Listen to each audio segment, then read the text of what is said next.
always trying to find ways I can practice. I have this little stand that I made. It's just a PVC valve, and I didn't go high because I actually like a low toss.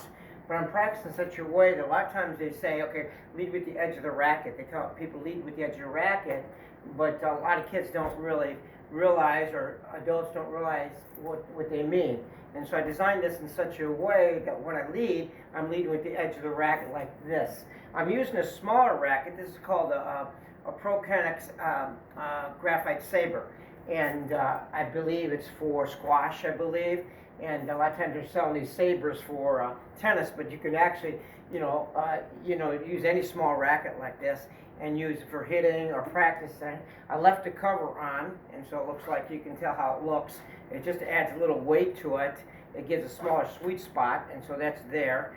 And so now I'm using it in a sense in the home, and so it's a kind of neat racket, actually. And so now I'm just going to practice.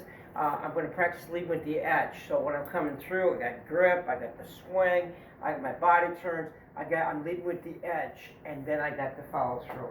And so it's a great way of practicing and gets young kids to get used to leading with the edge of the racket versus letting the racket go back like this and slapping at it, leading with the face of the racket instead of the edge of the racket. And actually it's a good practice for me, finding a way that I can do it at home. And so leading with the edge of the racket. And so the edge, when you think about the edge, when I think of the edge, I think of a lot of power. And so this kind of helps me. And if you notice, I have it a diagonal and it's going upward versus going linear, okay? So it's going upward. And so if I want to, I can just raise it. But right now, I'm keeping it kind of low. I don't have a lot of ceiling room, so I don't want to break anything. And so this is just a great way of practicing. And what's nice is I can also do this with the left hand. So I'm trying to build up my strength in the left hand because the fact that there's a lot of times that when you're playing, perhaps your arm's sore and your right arm, so I practice left-handed. So I'm practicing left-handed. So I try to work both sides of my body and movement. And that way I'm strengthening both left side of my body and also the right side of my body.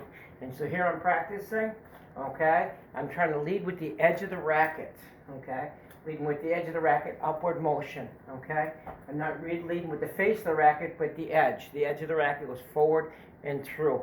I mean, you can buy different devices that, like I seen Oscar Wagner when he does a serve, they had this wheel where it goes, you can go over the ball like this, and you can make one of those too. So thinking about going over the ball like this, okay? And you can make your homemade models or whatever. It's a great idea. I like to use a roller when I do that, or a brush, but here I'm practicing the edge of the racket and I'm going up and out. I'm going forward. Just a great way of practicing.